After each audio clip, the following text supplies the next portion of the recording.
Hey, I'm just getting things ready right now to go down to Troy for a radio interview. We were filming a college music video yesterday, so I got crap all around here, but going to WEXT 97.7. Make sure I got everything in here. It should be fun. Yeah.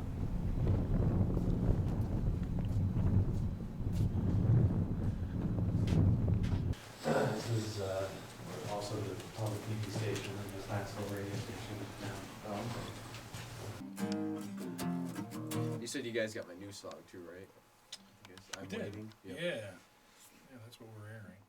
They don't take away your right to pray. It's everything they want. It's everyone they need.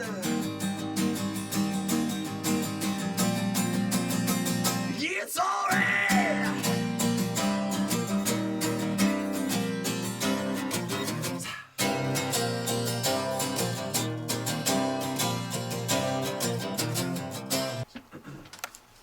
All right.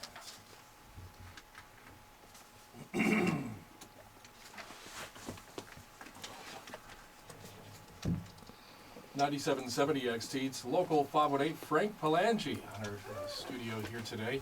It's All Right, the name of that song there. Frank, thanks for dropping me by. No problem. Thanks for having me. That's a great song there. Tell us about that song. How'd you come up with that song there? It's all right. Well, there was a solo version for my promo. Actually, not even a year ago, I recorded, and the song started out totally different than what it was. It was more of like a rock kind of fuel type song, and I don't know. I mean, based on like the music, the way I write the music first and then the lyrics. But a lot of times, I'll write lyrics to that song, make up another song, and then switch them over. I see. So it's it kind of what fits best as far as tone wise too. Yeah. I'd say. Tell us about this music here. People have just heard that song there. They can certainly hear the Fuel influence. And who are some of the other influences that find their way into your music? Well, when I was in Tennessee, I recorded with Day of Fire, and they're a Grammy-nominated rock band, and I think they're one of my influences, and I think that definitely comes out too. Yeah. Josh, the lead singer, was in the band Full Devil Jacket back in the day, and they toured with Creed and all those guys. And I think a little bit of that and what they call like Southern rhythm kind of comes out of it a little bit. It's kind of like that raw rock. But I mean, I love Godsmack, I love Creed, I love Metallica. A lot of 80s metal too, believe it or not. Yeah. But Well, you're a young guy, so I mean that would be that's within that time frame. It's a little bit out of my area as far as, it's almost 20 years old, 30 years old. Yeah. And stuff, but it's great. So you're a local artist, local 518er from Queensbury. That's your hometown, right? Yep. So what's the music scene up in Lake George, Glens Falls area? There's mostly, you can play in restaurants and bars, and there's some little events on the side, but there's not like, Northern Lights or anything like that, where there's bands coming in and playing every week. There's a lot of just kind of like bar bands, solo artists, and, I do it because, I gotta make some money on the side, but, I don't really enjoy playing covers all the time, Yeah. Try to get some of the originals out there, too. And you do all this as a solo artist. There's no backing band, right? Nope. You're the guy. Acoustic, yeah, pretty much. So how do you get the band together on the album here? Well, I met them at Northern Lights through a concert, and I met the lead singer, Josh, and I go, would you mind listening to my CD? And he goes, listen, I got a 14-hour tour bus ride, back to Tennessee. He goes, I'm going to listen to this, he goes. And, a couple of days later, I got an email from his producer, Rogers Masson, and he goes, Josh said, your music was really interesting, and I should check it out, and he goes, Josh doesn't lie either. He goes, if he hears something that's good, he goes, it's good. So I'm like, oh my God, producer just contacted me. So between like 2 months of emails and phone calls, you know, we made an agreement. We came down and recorded 3 songs. We have to go back and record 2 or 3 more to finish the EP. And yeah, I can't really tell you what's going to happen from there. I mean, I don't. That's pretty interesting. Now, you've released a couple of albums independently before. Mhm. What we're talking about now is a brand new album that's in the works, a brand new EP. A mainstream, where before I kind of consider it my solo work. Yeah. It's still solo work, but this is the mainstream release for, you know, mainstream radio and the labels and the reps and all those kind of people. And that first song you played for us, It's All Right, that's going to be on this album. Yep, that's going to be on it. What about this next song you're going to play for us, One More Day? That's going to be on it too. I haven't recorded it yet, so it's kind of a work in progress. I recorded an earlier version on the promo again, and I decided I definitely want to tone it down a little bit because I kind of made it more of an Alice in Chains, where I had melodies and stuff in the chorus. I'm like, I got to strip it down and kind of go between like a heavier fuel and like a lighter Daughtry type maybe. Okay. Something that's they play on mainstream mix radio, you know, or something like that. Yeah. Try to appeal. You really want to get out there and be heard. That's my goal. I mean, I have Right. no plan B, so this is all this is all what I do. All right, well, let's let the people hear this stripped down Frank Palangi tune. It's called One More Day, local 518-9770 XT. Yeah, this one's called One More Day.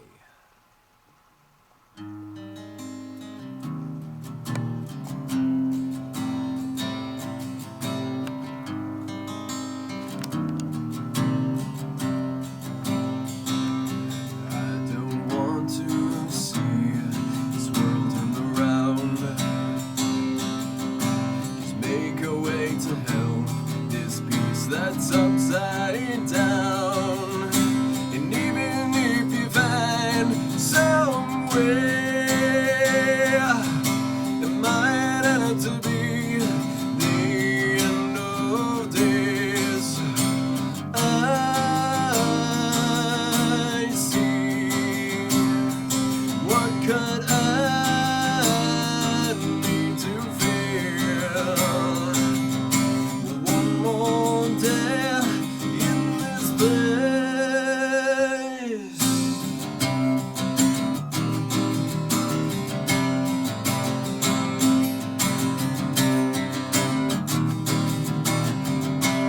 And a song from his upcoming EP, that's a song called One More Day. And Frank, you were telling us that's a little bit more stripped down than originally planned. How is it going to be on the album? I mean, it's going to be the full band thing. It's probably going to go into some electric guitars, but I just don't want to overdo it too much.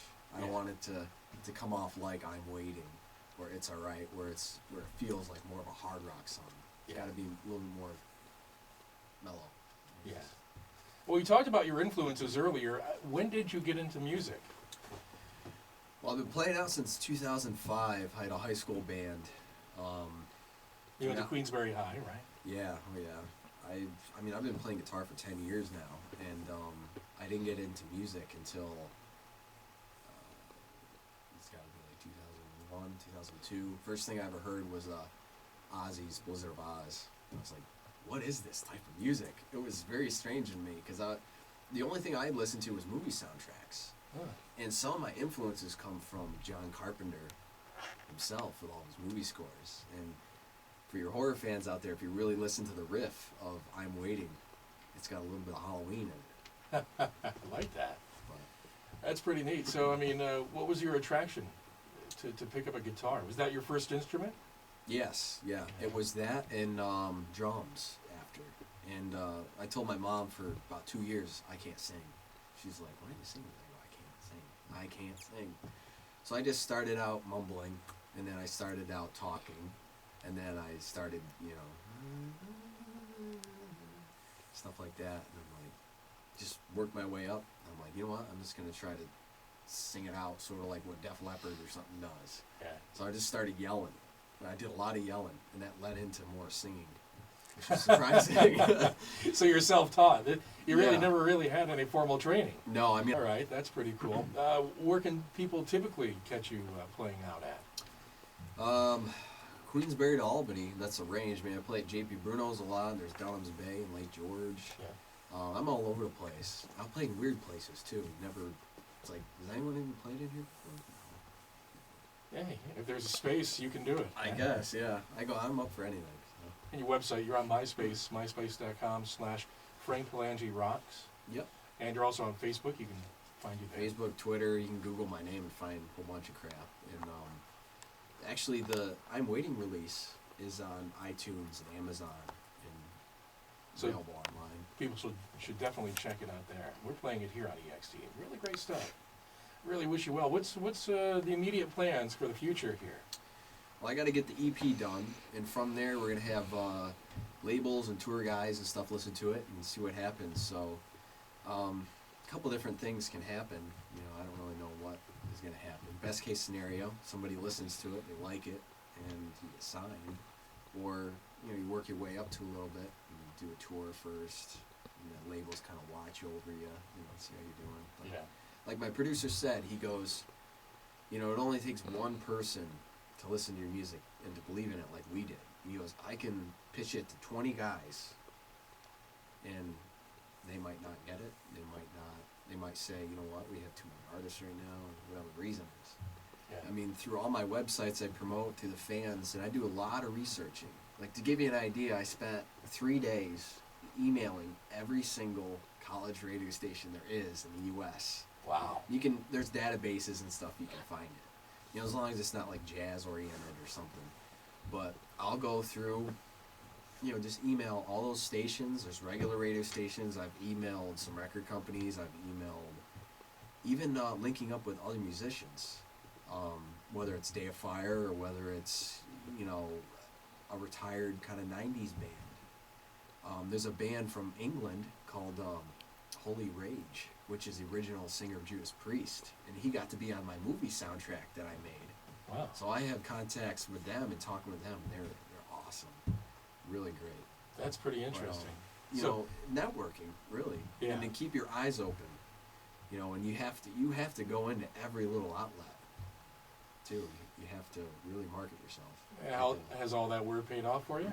I think because I look at it from my first solo release to now, it's like leaps and bounds. I could have never guessed I've ever even went to Nashville and recorded, or, my songs are playing on a ton of internet radio stations and stations like you guys, and it's been crazy. Well, that's great. I can't predict it. There's no way to predict it, but We can. We just hope, definitely progress. just hope the music finds itself in the right hands. Yeah, hopefully people listen to it and it'll appeal to them in some way and be a little bit different, I think, than what's out there now. Yeah. But still be mainstream, Yeah. hopefully. It's definitely cool. We wish you continued success, and Thanks for having me. I enjoy this. This is an awesome place in here. absolutely. Well, you come on back sometime as soon as the new EP is out. Come on back. We'll talk about 2011 here. that. All right. We'll We'll be back. have you back. Frank Palangi, local 518-9770 XT. You want to tell us about this next song? A really beautiful song called Remembrance. This is I was actually, because I film weddings and I make movies and stuff too, and I was editing some wedding footage. And when you export it, it goes by really, really slow. And I was looking at it, and I'm like, there's something kind of sad, sort of, because you're kind of like looking back on life. And I've been out of school for 4 or 5 years now. Never went to my prom. And I get to film these kids' proms. And I go, it just inspired me to make that melody on the guitar. And I'm like, what do I write for the lyrics? I'm like, maybe it's, remembering your first day at school, your first love. What's that first song that you both listened to? And I mentioned in the song the prom, your date at the prom, the homecoming king and queen, all that kind of stuff. And it's really looking back and viewing life through a lens.